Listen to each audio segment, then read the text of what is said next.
உமக்கே நன்றி நன்றி நன்றி. தேங்க்யூ தேங்க்யூ ஆண்டவரே. உம்முடைய வார்த்தையை அறிந்து கொள்ள, உம்முடைய வார்த்தையை வெளிப்பாடோடு பெற்றுக்கொள்ள கர்த்தர் எங்களுக்கு கிருபை செய்வீராக. தொடர்ந்து இருக்கிற நேரத்தில் கர்த்தர் கிருபை செய்வீராக. இயேசு கிறிஸ்துவின் நாமத்தில் ஆமேன் ஆமேன். யாத்திராகம புஸ்தகத்திலிருந்து நாம் பார்த்து கொண்டு வருகிறோம்.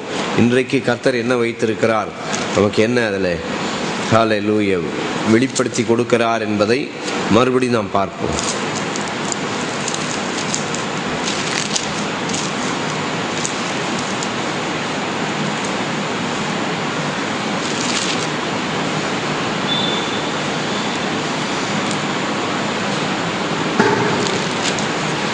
முப்பத்தி 37ஆம் அதிகாரத்தை பார்க்க போறோம். யாத்திராகமம் 37. பெசலேயேல் சீத்திம் மரத்தினால் பெட்டியை உண்டு பண்ணினான். அதன் நீளம் 2.5 முழமும் அதன் அகலம் 1.5 முழமும் அதன் உயரம் 1.5 முழமுமானது. அதை உள்ளும் புறம்பும் பசும்பொன் தகட்டால் மூடி சுற்றிலும் அதற்கு பொன் திறனையை உண்டாக்கி. இதுக்கு அர்த்தம் என்னன்னா, மரம் மனுஷரை குறிக்கிறது. அந்த பெட்டி மரத்தில் செய்யப்பட்டு சுற்றிலும் அதை பொன்னினால் மூடி விடுகிறார்கள். அது எதுக்கு அடையாளம்னா, இயேசு கிறிஸ்து பரிபூரணமான மனுஷன், அதே நேரத்தில் பரிபூரணமான தெய்வத்தன்மையுடையவர். அதுதான் இதனுடைய அடையாளம். பெட்டி எப்படி செய்யப்பட்டது? மரத்தினால் செய்யப்பட்டு பொன்னினால் மூடப்படுகிறது. அதனால Jesus is divine as well as he is men. இயேசு கிறிஸ்து மனுஷனாக வந்தார். இன்றைக்கும் பரலோகத்தில் எப்படிதான் இருக்கிறார்? மனுஷனாவே இருக்கிறார். அதான் நல்ல செய்தி. ஹல்லேலூயா. அதை கர்த்தர் நமக்கு வெளிப்படுத்தி கொடுத்திருக்கிறார். இயேசு இந்த உலகத்துல மனுஷனா வந்து உயிர் தெழுந்து மறுபடியும் மனுஷனா அங்க ஜனங்க அவரை பார்த்தாங்க. பார்த்துட்டு அங்க லூக்கா 24 கடைசி வசனத்துல என்ன போட்டிருக்குது? அவர் அவர்களை ஆசீர்வதிக்கையில் எடுத்துக்கொள்ளப்பட்டார். லூக்கா 24 கடைசியை படிச்சோம்னா, லூக்கா 24 முதல் பகுதி ஞாபகம் வச்சுக்கிடுங்க. அதை இப்போ எடுக்க வேண்டாம், அதனுடைய கருத்தை மட்டும் சொல்லிடுறேன். லூக்கா முதல்ல ஆரம்பத்தில் யார் வந்தது? ஆரம்பத்தில் ஒரு ஆசாரியன் இருந்தான். யார் அது? சகரியா என்று சொல்லி என்ன சொல்லி ஒரு ஆசாரியன். அந்த சகரியாக்கு என்ன இல்லை? குழந்தை இல்லை. அந்த சகரியா என்ன செஞ்சாரு? அவருக்கு குறிக்கப்பட்ட நாளில் உள்ள போனார். எங்க? ஆசாரிய ஊழியம் செய்யறதுக்கு. காலில் சங்கிலிலாம் கட்டி உள்ள போயிட்டார். உள்ள போயிட்டு ஒரு தரிசனத்தை கண்டார். தரிசனத்தில் தெய்வதூதன் தோன்றி, உனக்கு ஒரு குழந்தை பிறக்க போதுமா? எனக்கா? நான் கிழவன், எனக்கு போய் ஒரு குழந்தை கிடைக்குமா? நான் யாரு? கிழவன் அப்படின்னா. அதனால ஆண்டவர் வார்த்தை விசுவாசிக்காதவங்க என்னது கிழவன் சொல்லிட்டு நான் ஒரு பிரசங்கத்தை கேட்டிருக்கிறேன். அதனால இந்த சகரியா என்ன சொன்னா, நான் கிழவன், எனக்கு போய் ஒரு குழந்தை கிடைக்கும். விருப்பம் என்னது? உள்ளத்துல விருப்பம் என்னது? ஜெபம் என்னது? எனக்கு என்ன வேணும்? குழந்தை வேணும். குழந்தை வேணும்ன்றது இருதயம் சொல்லுது, வேண்டுதல் சொல்லுது. ஆனா சரீரம் என்ன சொல்லுது? நான் கிழவன், என்னால முடியாது. அப்போ உடனே தேவதூதன் என்ன சொன்னான் தெரியுமா? நான் சொன்ன வார்த்தையை நீ கேட்காததுனால நீ என்ன செய்வ? ஊமையா போயிடுவேன்ட்டான். இப்போ இந்த ஆசாரியன் வெளியே வந்து என்ன செய்யணும்? ஆசாரியன் உள்ள போனால் வெளியே வந்து எல்லாரையும் கையை உயர்த்தி ஆசீர்வதிச்சு அனுப்பணும்.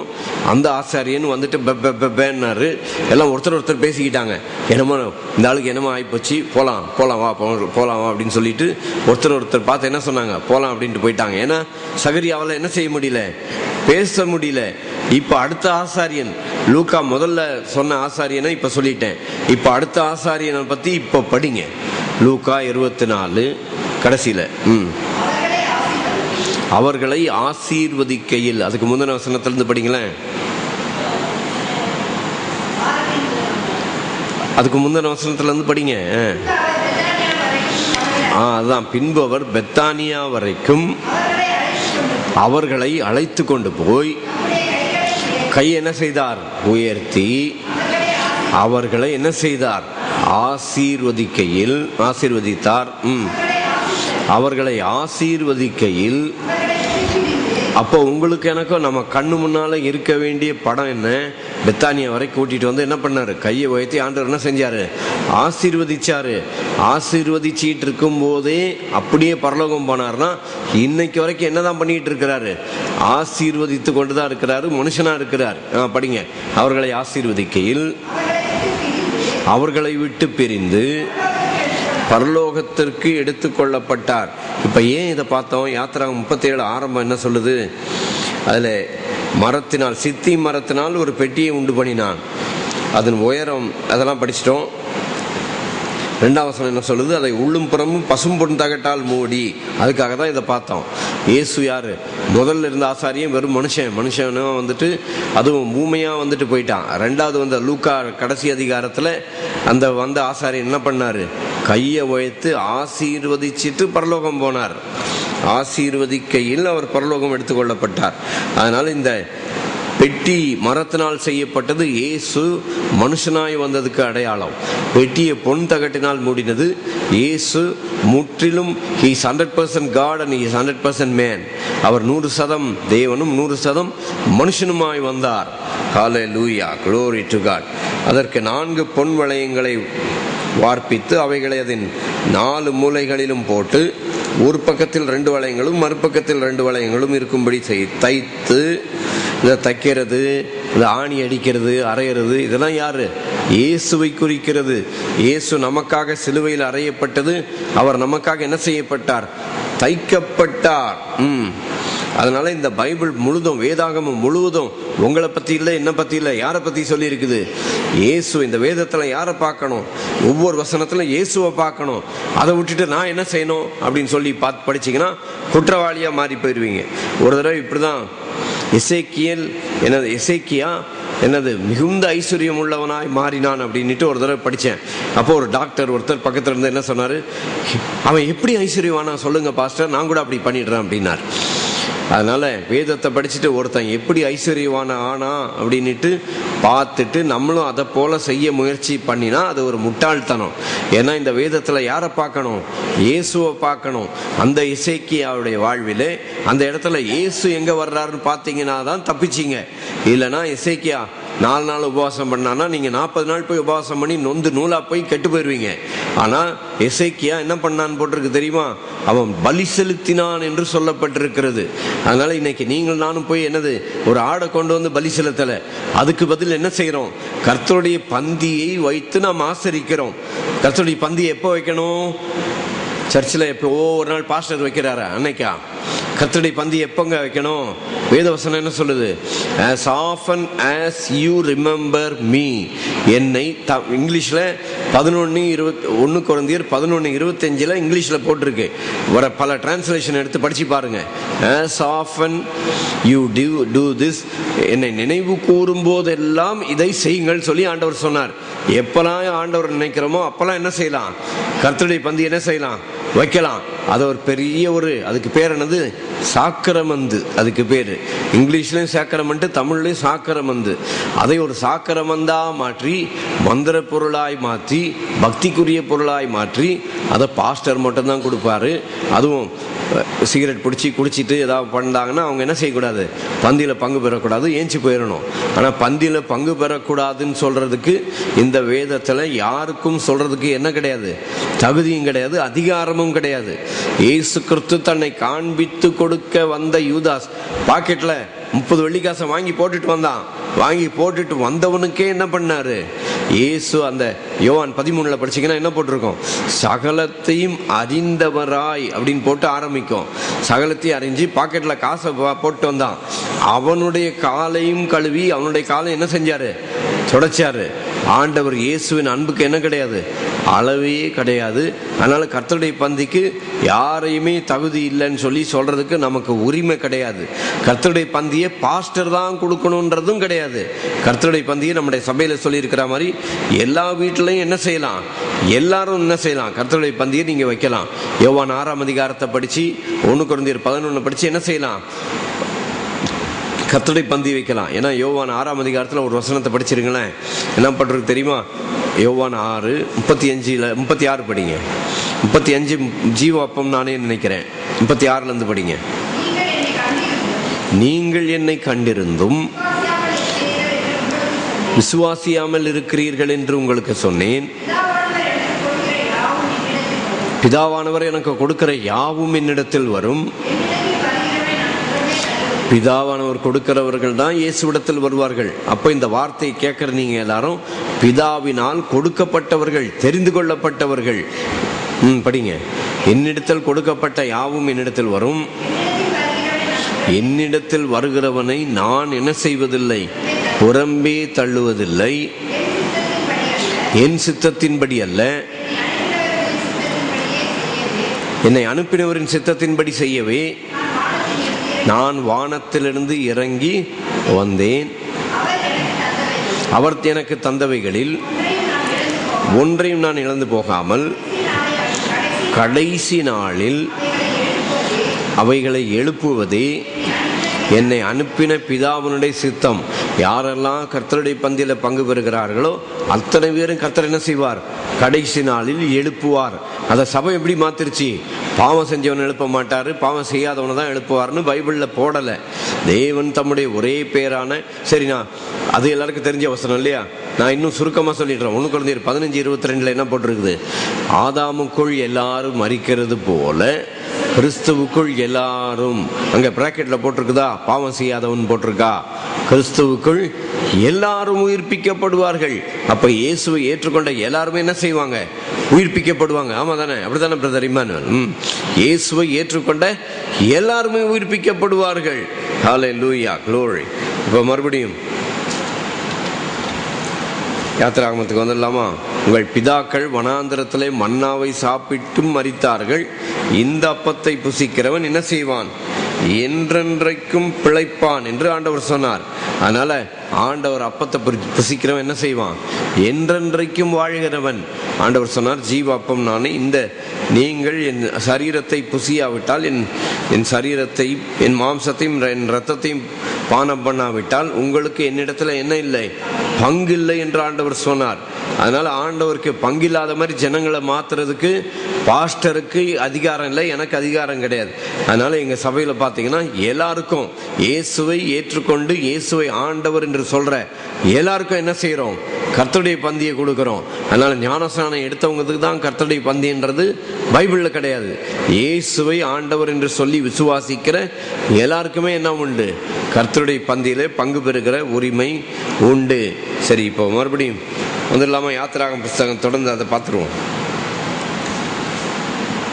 அந்த தண்டுகளால் பெட்டிகளை சுமக்கும்படி அவைகளை பெட்டியின் பக்கங்களில் இருக்கும் வளையங்களில் பாய்ச்சினான். ரைட், கவனிச்சிங்களா? கிருபாசன பெட்டியை அங்கே தூக்கிறதுக்கு தண்டுகள் போட்டு கொம்பை ரெடி பண்ணி பொன் வளையங்களை ரெடி பண்ணி வச்சிருக்கிறாங்க. அதனால எவனோ ஒரு இந்தியாக்காரன் போய் அங்கே பெர்சிமேஷ் மனுஷர்கிட்ட போய் என்ன சொன்னானோ தெரியாது. என்ன பண்ணாங்க, பெட்டி என்ன பண்ணாங்க, பெட்டி என்னங்க பண்ணாங்க, மாட்டு வண்டியில் வச்சு அனுப்புனான். பெட்டியை மாட்டு வண்டியில் வச்சு அனுப்பலாமா? அனுப்பக்கூடாது. என்ன செய்யணும், பெட்டியை 4 பேர் சேர்ந்து தான் என்ன செய்யணும், சுமக்கணும். பெட்டி மாட்டு வண்டியில் போகும்போது இந்த பெட்டி ஆடிச்சு. ஆடின உடனே ஊசானா என்ன அர்த்தம், பெலன், சுய பெலன் சொல்லி அர்த்தம். ஊசா என்ன பண்ணான், தன்னுடைய பெலத்தில் போய் எதை பிடிக்க போனான், பெட்டியை பிடிக்க போனான். பெட்டியை பிடிச்சவன் அங்கேயே செத்தான். அதனால நம்ம போய் ஆண்டவரை பாதுகாக்க வேண்டிய அவசியமே இல்லை, பெட்டி தன்னை பாதுகாக்கும். அதனால ஊசா வேகமா போய், ஊசானா என்னது, நான் முன்னால எத்தனை பேர் கேள்விப்பட்டீங்களோ என்னவோ தெரியாது, ஊசி கன்னு உண்டு. என்ன கன்னு, ஊசி கன். அதனால அந்த ஊசான்ற பேரை வச்சுதான் என்ன வந்தது, ஊசி கன்னு வந்துச்சு. ஊசானா பெலன், சொந்த பெலன்.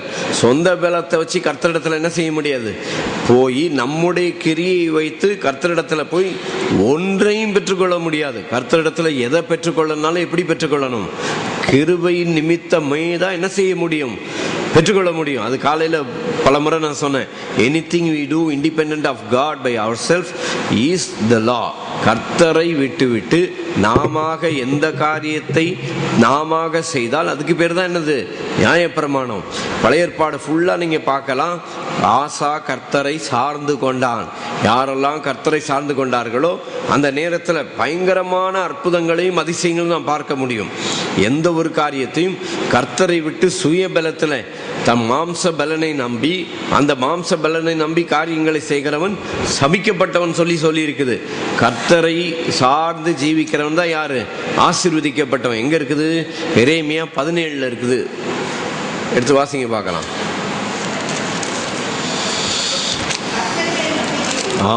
கர்த்தர் மேல் நம்பிக்கை வைத்து கர்த்தரை தன் நம்பிக்கையாக கொண்டிருக்கிற மனுஷன் பாக்கியவான். கர்த்தர் மேல் நம்பிக்கை வைத்து, மறுபடி சொல்றேன், கர்த்தர் மேல் நம்பிக்கை வைத்து கர்த்தரை தன் நம்பிக்கையாக கொண்டிருக்கிற மனுஷன் யாரு? அவன் தான் ஆசீர்வதிக்கப்பட்டவன். எந்த ஒரு காரியத்துக்கும் ஆண்டவர் என்ன சொன்னாரு? என் வாசல் வழியாய் பிரவேசிக்கிறவன் உள்ளும் புறம்பும் மேய்ச்சலை கண்டடைவான். அதனால எந்த காரியத்தை செஞ்சாலும் எந்த வாசல் வழியா போகணும்? இயேசுவாகிய வாசல் வழியா போகணும். அதை விட்டுட்டு சரி எனக்கு இந்த பலன் இருக்குது நான் பண்ணிடுவேன்னுட்டு நம்ம சுய பலனை நம்பி நம்ம எந்த காரியத்திலும் ஈடுபடக்கூடாது. எதுலையும் யாரை நம்பி போகணும்?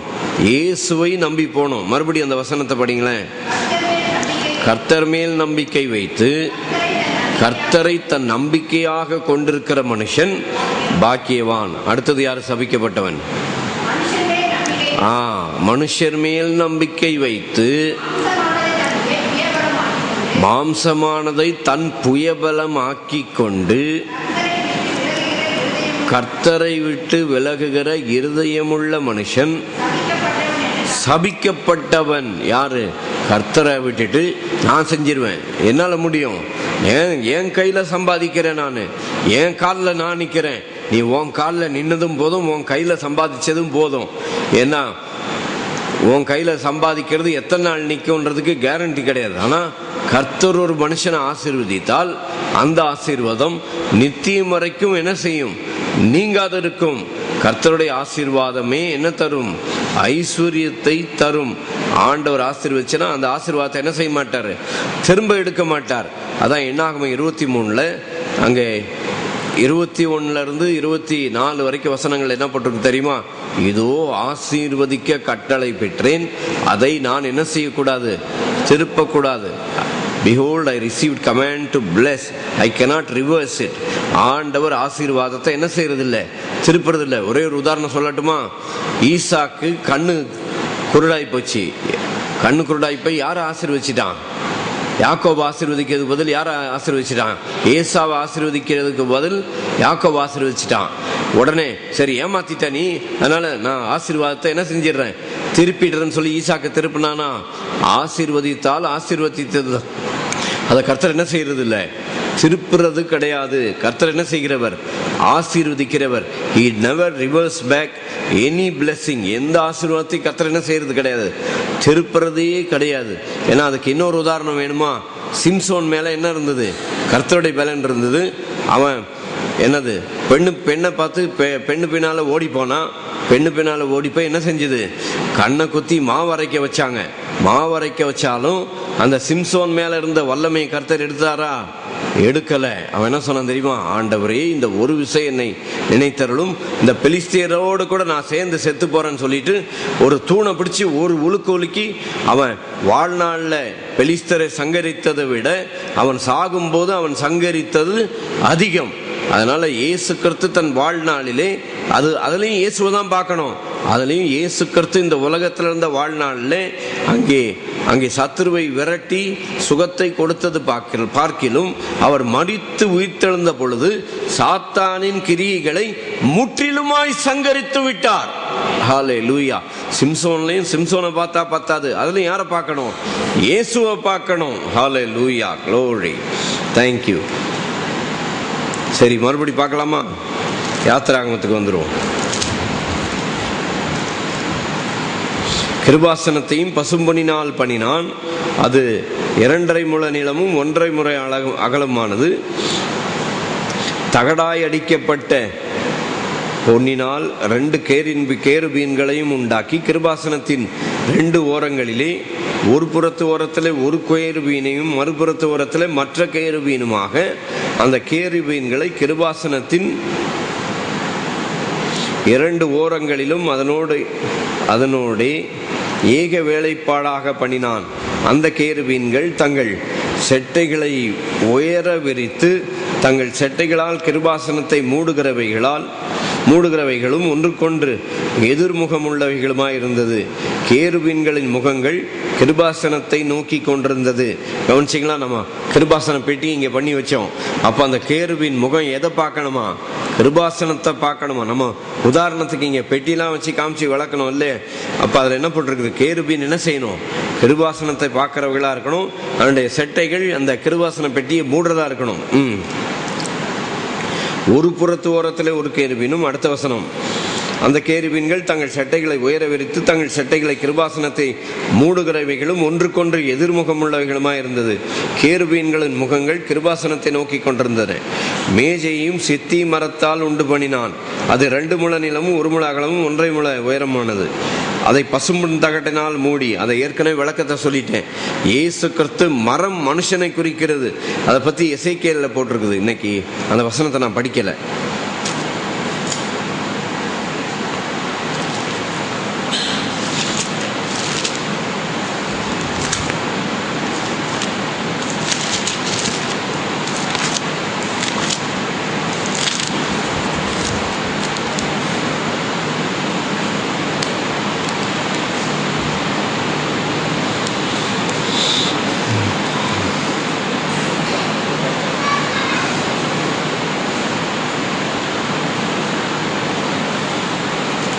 ரைட்டு, தொடர்ந்து பார்த்துருவோமா?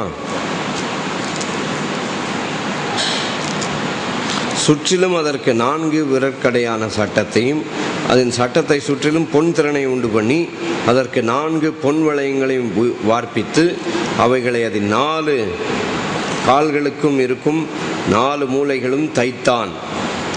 அந்த வளையங்கள் மேஜையை சுமக்கும் தண்டுகளை பாய்ச்சும் இடங்களாயிருக்கும்படி சட்டத்தின் அருகே இருந்தது. மேஜையை சுமக்கும் அந்த தண்டுகளை சீத்தியின் மரத்தால் பண்ணி அவைகளை பொன் தகட்டால் மூடி மேஜையின் மேல் இருக்கும் பாத்திரங்களாகி அதன் பனிமுட்டுகளையும் அதன் தட்டுகளையும் தூப கரண்டிகளையும் அதன் பானபலி கரகங்களையும் மூடுகிறதற்கு அதன் கிண்ணங்களையும் பசும்பொன்னினால் உண்டாக்கினான். குத்து விளக்கையும் பசும்பொன்னினால் அடிப்பு வேலையாய் உண்டாக்கினான். இயேசு கிறிஸ்து என்ன செய்யப்பட்டார்? அடிக்கப்பட்டார். அதனால அந்த ஆசரிப்பு கூடாரத்தில் இருக்கிற ஒவ்வொரு பொருளும் யாரை குறிக்கிறது? இயேசுவை குறிக்கிறது. அதன் தண்டும் கிளைகளும் மொக்குகளும் பழங்களும் பூக்களும் பொன்னினால் செய்யப்பட்டிருந்தது. குத்து விளக்கின் ஒரு பக்கத்தில் 3 கிளைகளும் அதன் மறுபக்கத்தில் 3 கிளைகளும் அதன் பக்கங்களில் 6 கிளைகள் செய்யப்பட்டது. ஒவ்வொரு கிளைகளிலே வாதுமை கொட்டைக்கு ஒப்பான 3 மொக்குகளும் ஒரு பழமும் ஒரு பூவும் இருந்தது. குத்து விளக்கில் செய்யப்பட்ட 6 கிளைகளிலும் அப்படி இருந்தது. விளக்கு தண்டில் வாதுமை கொட்டைக்கு ஒப்பான 4 மொக்குகளும் பழங்களும் பூக்களும் இருந்தது. அதில் செய்யப்பட்ட 2 கிளைகளின் கீழ் ஒரு பழமும் வேறு 2 கிளைகளின் கீழ் ஒரு பழமும் மற்ற 2 கிளைகளின் கீழ் ஒரு பழமும் இருந்தது. விளக்கு தண்டில் செய்யப்பட்ட 6 கிளைகளும் அப்படியே இருந்தது. அவைகளின் பழங்களும் அவைகளின் கிளைகளும் பசும்பொன்னினால் ஒரே அடிப்பு வேலையாய் செய்யப்பட்டது. அதன் 7 அகல்களையும் அதன் கத்தரிகளையும் சாம்பல் பாத்திரங்களையும் பசும்பொன்னினால் செய்தான். அதையும் அதன் பனிமுட்டுகள் யாவையும் ஒரு தாழ்ந்து பசும்பொன்னினால் செய்தான். தூவ பீடத்தையும் சித்தி மரத்தினால் உண்டாக்கினான். அது 1 முழ நீளமும் அகலமாய் சதுரமும் 2 முழ உயரமாய் இருந்தது. அதன் கொம்புகள் அதனோட ஏக வேலைப்பாடாய் இருந்தது. அதன் மேற்புறத்தையும் அதன் சுற்றுப்புறத்தையும் அதன் கொம்புகளையும் பசும்பொன் தகட்டால் மூடி சுற்றிலும் அதற்கு பசும்பொன் திறனையும் உண்டு பண்ணி அந்த திறனையின் கீழ் அதன் 2 பக்கங்களின் கீழ் இருக்கும் 2 மூலைகளிலும் 2 பொன் வளையங்களை பண்ணி அதை சுமக்கும் தண்டுகளை பாய்ச்சும் இடங்களாக தைத்து சீத்தி மரத்தினால் அந்த தண்டுகளை செய்து அவைகளை பொன் தகட்டால் மூடினான்.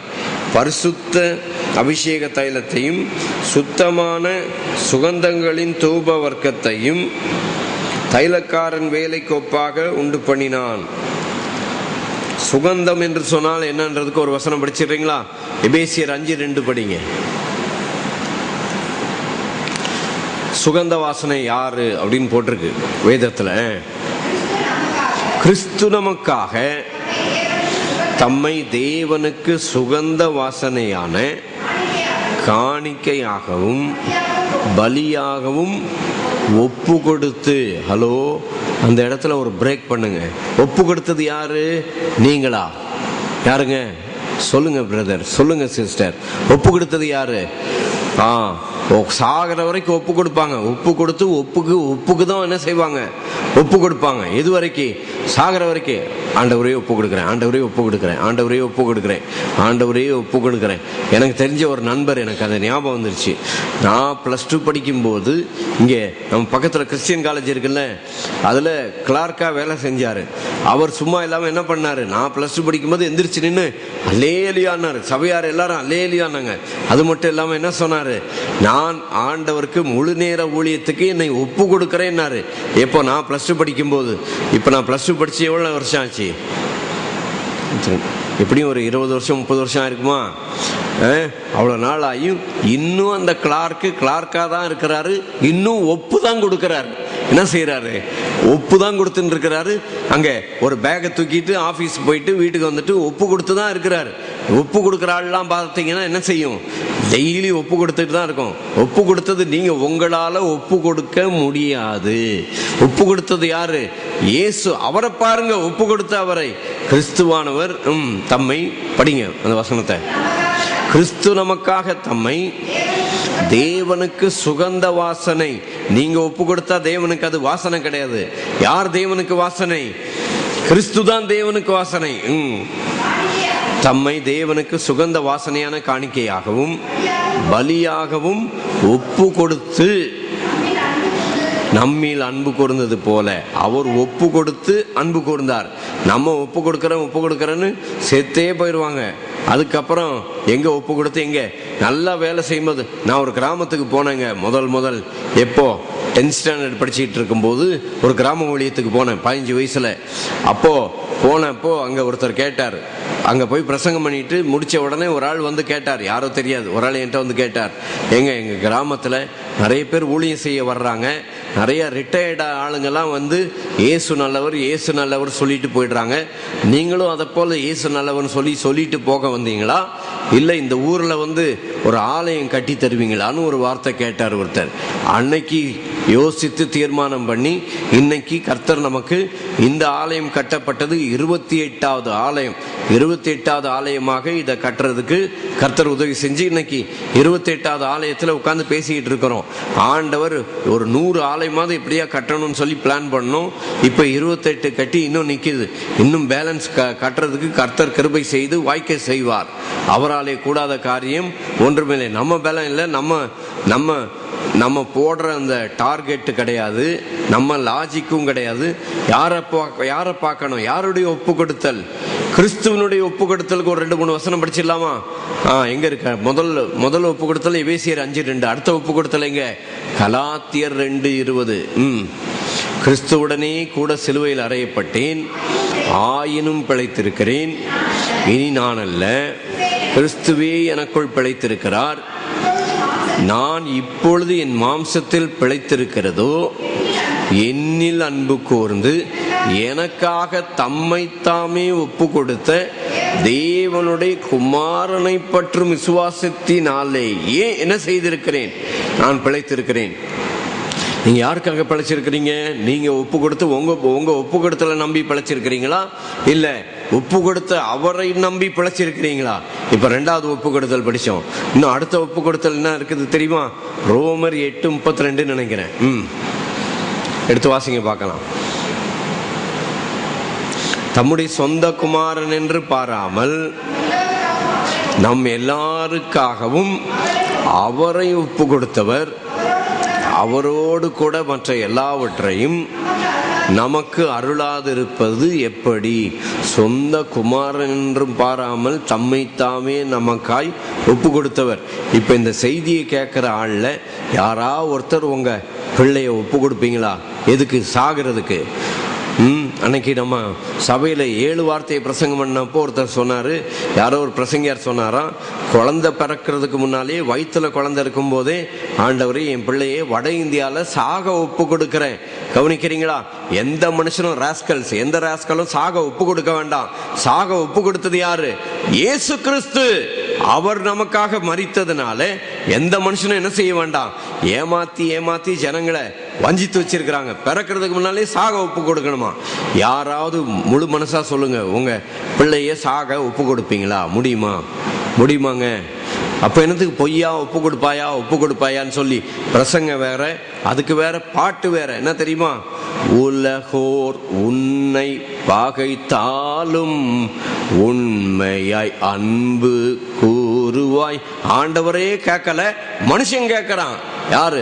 ஆண்டவரே என்ன செய்யல? நீ உண்மையா அன்பு கூறுவையான்னு சொல்லிட்டு எவனையும் பார்த்து கேட்கல. அவர் என்ன பண்ணாரு? எவனுக்கு அதிகம் மன்னிக்கப்பட்டதோ அவனே அதிக அன்பா இருப்பான்னு சொல்லிட்டு இயேசு போயிட்டாரு. அதனால மன்னிப்ப பேசணுமா, அன்பை பத்தி பேசணுமா?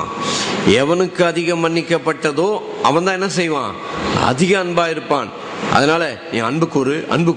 அதுக்கு ஏத்த மாதிரி ஒரு டுமுக்கிட்டக்காம் பாட்டும் ஒண்ணு இருக்குது. என்னது? அன்பு கூறுவேன் இன்னும் அதிகமாய் போடு, ஆராதிப்பேன் இன்னும் ஆர்வமாய். அன்பு கூறுறதும் உங்க ஆர்வமும் ஒரு சேவல். எனக்கு அப்படி கத்த தெரியலையே, கோன்னு நான் ஒரு பிரசங்கியாருடைய செய்தி கேட்டேன். அந்த பிரசங்கியார் கரெக்டா சேவல் கத்துற மாதிரியே கத்துனார். இங்க யாரா இருக்கிறீங்களா மிமிக்ரி பண்றவங்க? சேவல் மாதிரி கத்துறதுக்கு யாருக்கும் இருக்குமா? சரி, அது கருத்து என்னன்றத சொல்லிடுறேன். பேதுரு என்ன சொன்னா? ஆண்டவரே, இத்தனை என் கூட இருக்கிற உங்க கூட இருக்கிற இந்த 12 பேர்ல 11 பேர் இங்க இருக்கிற அத்தனை பயல்களை கைவிட்டாலும் நானும் என்ன செய்ய மாட்டேன்? கைவிடவே மாட்டேன். காவலிலும் சாவிலும் என்ன செய்வேன்? பின்பற்றுவேன். யாரெல்லாம் ரொம்ப வேகமா வந்து பேசுறாங்களோ எனக்கு உடனே தெரியும், நான் வந்து நிக்கிறார் யாரு? பேதுருன்னு சொல்லி.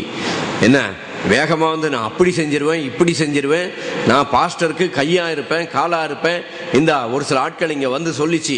அந்த ஆளு யாரு? அவங்களாம் யாரு? பேதுரு. வேற ஒண்ணும் இல்ல. அந்த பேதுருடைய அன்பு எவ்வளவு நேரங்க நின்னுச்சு? சேவல் கூற வரைக்கும். மனுஷ அன்பு 24 hours கூட என்ன செய்யாது? நிக்காது.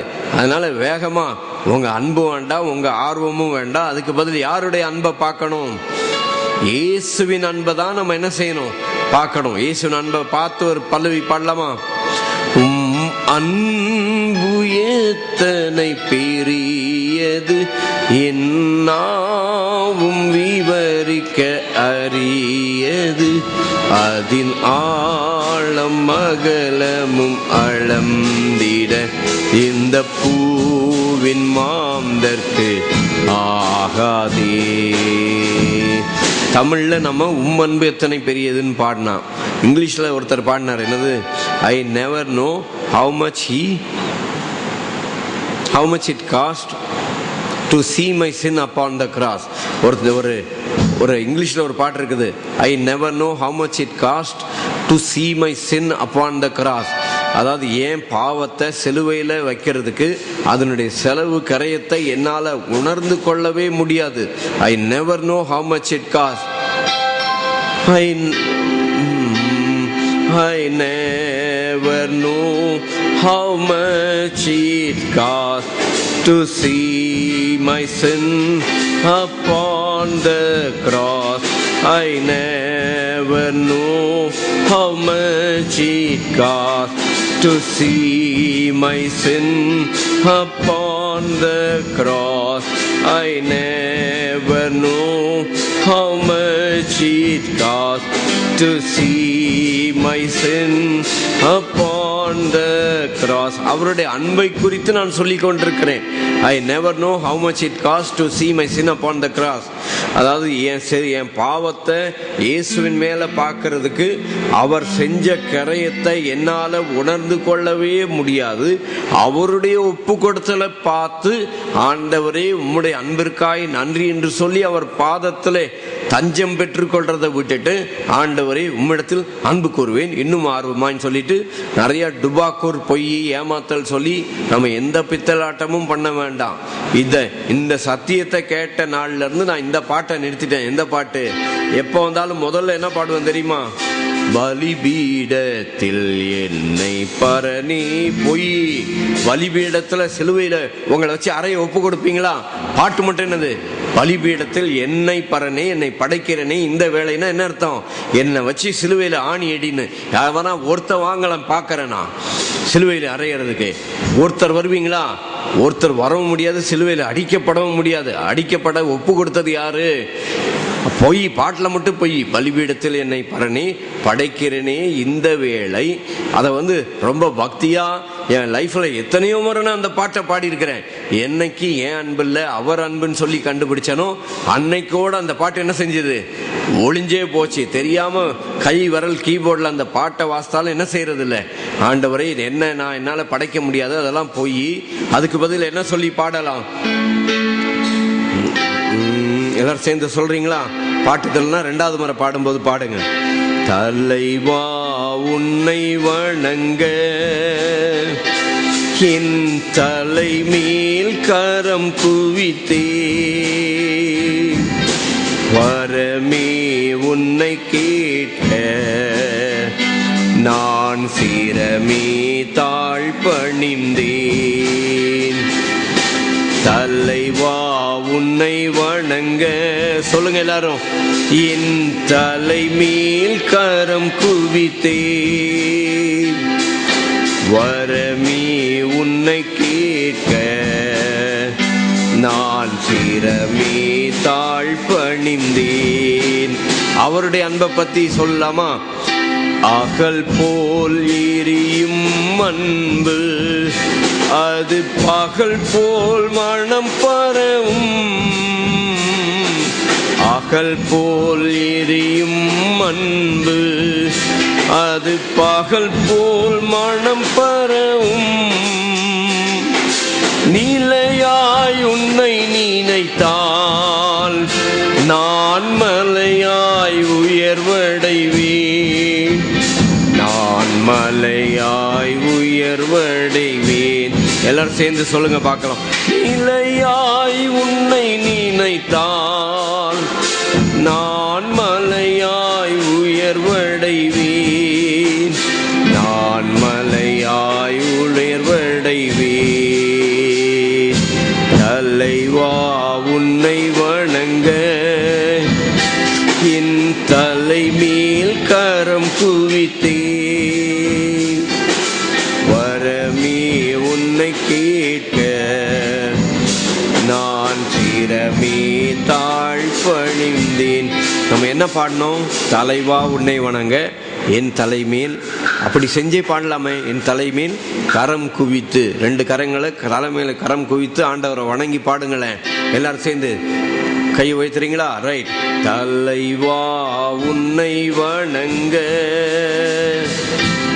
என் தலைமேல் கரம் குவித்தே, வரமே உன்னை கேட்க நான் சிரமே தாழ் பணிந்தேன். நீர் போல் தூய்மையையும் என் நினைவில் ஓட செய்யும், நீர் போல் தூய்மையையும் என் நினைவில் ஓட செய்யும். சேற்றினில் நான் வீழுந்தால் என்னை தூக்கியே எடுத்து விடும், சேற்றினில் நான் வீழுந்தால் என்னை தூக்கியே நிறுத்திவிடும், என்னை தூக்கியே நிறுத்திவிடும். தலைவா உன்னை வணங்க என் தலைமேல் கரம் குவித்தேன், வரமே உன்னை கேட்க நான் சிரமே தாழ் பணிந்தேன், வரமே உன்னை கேட்க நான் சிரமே தாழ் பணிந்தேன். எல்லாரும் சேர்ந்து சொல்லாமா? நிலையாய் உன்னை நினைத்தால் நான் மலையாய் உயர்வடைவேன். நிலையா உண்மையாய் கர்த்தரை நினைக்க போறீங்களா, இல்லை உங்களை ஒப்பு கொடுக்க போறீங்களா? இதுவரைக்கும் நம்ம கேட்ட பிரசங்கம் என்னது? நம்ம சபையில் இப்போ இல்லை, இதுவரைக்கும் முன்னால நானே ஒரு 10 வருஷத்துக்கு மேலே பிரசங்கம் பண்ணியிருக்கிறேன். என்ன செய்ய? ஒப்பு கொடு, உன் கண்ணை ஒப்பு கொடு, உன் கையை ஒப்பு கொடு, காலை ஒப்பு கொடு, இதயத்தை ஒப்பு கொடுன்னு சொல்லி. உன்னால் உன்னை என்ன செய்ய முடியாது? ஒப்பு கொடுக்க முடியாது. பொய்யா சொல்லலாம், பேதுரு மாதிரி, ஆண்டவரே நான் ஒப்பு கொடுக்குறேன், யார் கைவிட்டால் நான் உங்களை என்ன செய்ய மாட்டேன், கைவிடவே மாட்டேன் அப்படின்னு சொல்லி. அதுக்கு பதில் என்ன சொல்லலாம்? நீலையாய் உன்னை நினைத்தான் நான் மலையாய் உயர்வடைவேன், நான் மலையாய் உயர்வடைவேன். மறுபடியும் எல்லாரும் சொல்லலாமா? நீலையாய் உன்னை நினைத்தான் நான் மலையாய் உயர்வடைவேன், நான் மலையாய் உயர்வடைவேன். தலைவா உன்னை வணங்க. அப்படி இந்த பாட்டை பாடும்போது அப்படியே கர்த்தருடைய பந்திக்கு ரெடி பண்ணிருங்களேன். தலைவா உன்னை வணங்க, என் தலை மேல் கரம் குவித்தே, வரமே உன்னை கேட்க நான் சிரமே தாழ் பணிந்தேன், வரமே உன்னை கேட்க நான் சிரமே தாழ் பணிந்தேன். அகல் போல் எரியும் அன்பு அது பகல் போல் மனம் பரவும், அகல் போல் எரியும் அன்பு அது பகல் போல் மனம் பரவும். நீலையாய் உன்னை நினைத்தால் நான் மலையாய் உயர்வடைவேன், நான் மலையாய் உயர்வடைவேன். வா உன்னை வணங்க,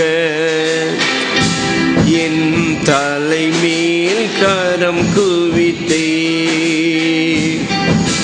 வரமே உன்னை கேட்க நான் சிரமே தாழ் பணிந்தேன். தலைவா உன்னை வணங்க, என் தலை மேல் கரம் குவித்தே,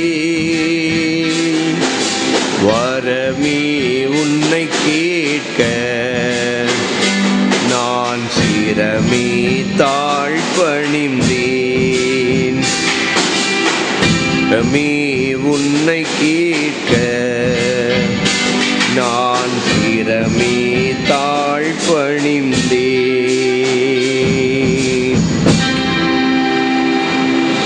இன்னைக்கு யாத்திராவும் 37 இன்னைக்கு பார்க்க கர்த்தர் கிருபை செஞ்சார்.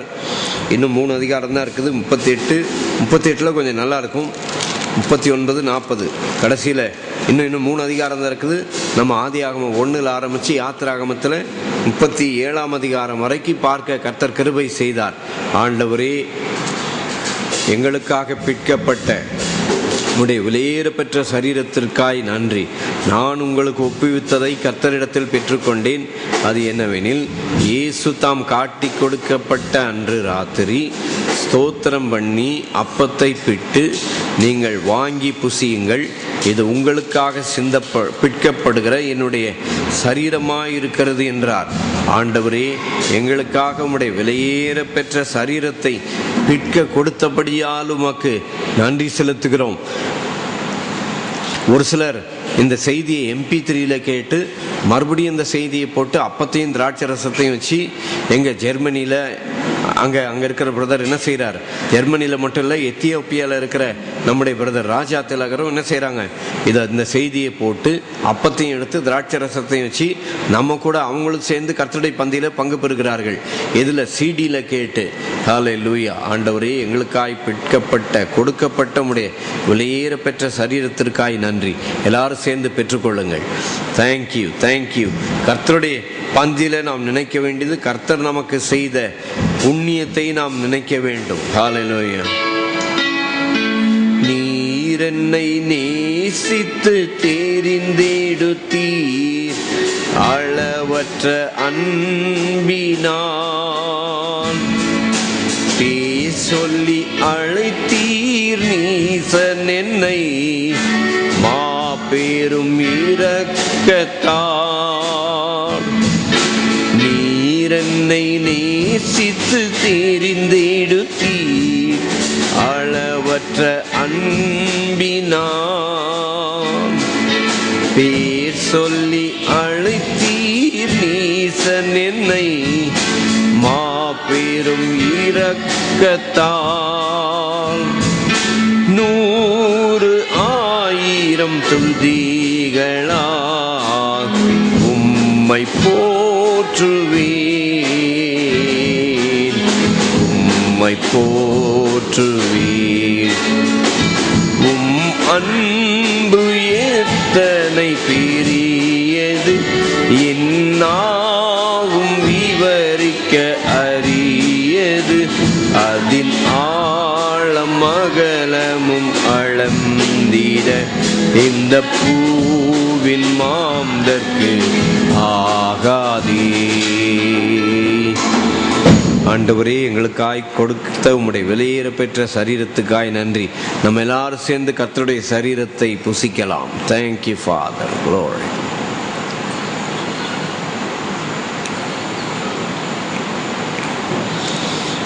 அவர்கள் போஜனம் பண்ணின பின்பு அந்தபடியே பாத்திரத்தை எடுத்து, இது உங்களுக்காக சிந்தப்படுகிற என்னுடைய இரத்தத்தினாலாகிய புதிய உடன்படிக்கையாயிருக்கிறது என்றார். ஆண்டவரே, எங்களுக்காக சிந்தப்பட்ட உம்முடைய விலையேற பெற்ற இரத்தத்திற்காய் உமக்கு நன்றி. Thank you, thank you Lord Jesus. Hallelujah. உம்முடைய விலையேற பெற்ற இரத்தத்திற்காய் நன்றி. நம்ம எல்லாரும் சேர்ந்து பெற்றுக்கொள்வோம். Thank you, thank you Jesus. எல்லாரும் ஆண்டவருடைய இரத்தத்துக்கு நன்றி சொல்லுங்க.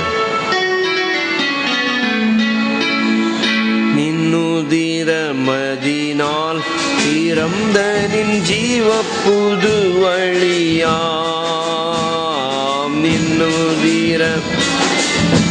திறந்தனின் ஜீவ புது வழியாம்.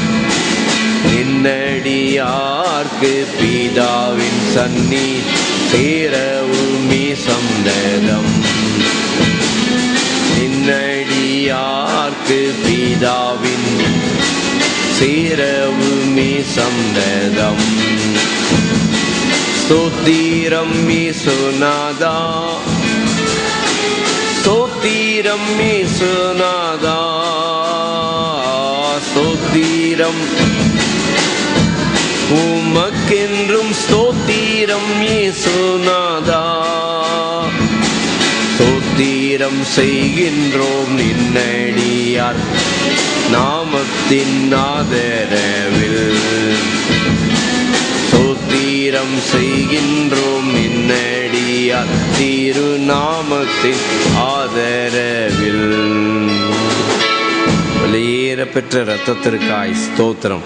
நம்ம எல்லாரும் கர்த்தருடைய இரத்தத்தை பானம் பண்ணலாம்.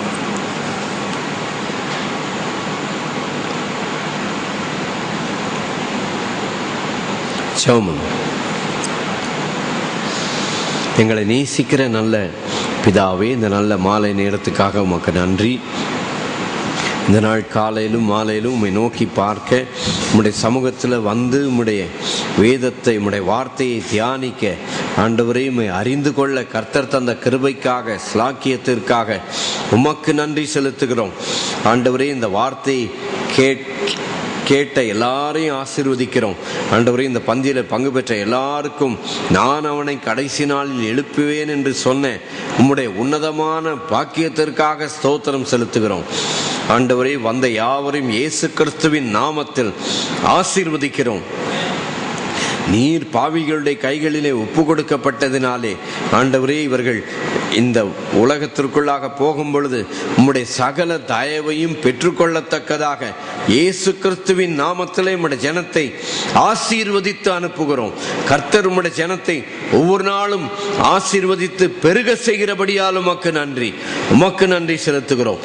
மீட்பர் இயேசு கிறிஸ்துவின் விலையேற பெற்ற நாமத்தில் செபித்து ஆசீர்வதிக்கிறோம் நல்ல பிதாவே, ஆமேன். என் ஆத்துமாவே கர்த்தரை ஸ்தோத்தரி, என் முழு உள்ளமே என்னுடைய பரிசுத்த நாமத்தை ஸ்தோத்தரி. என் ஆத்துமாவே கர்த்தரை ஸ்தோத்தரி. அவர் செய்த சகல உபகாரங்களையும் மறவாதே.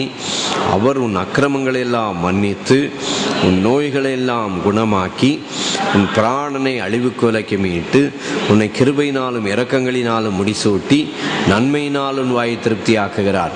கழுகுக்கு சமானமாய் உன் வயது திரும்ப வாழ வயது போல் ஆகிறது. ஆமேன், ஆமேன். Praise the Lord. God bless you. Praise the Lord.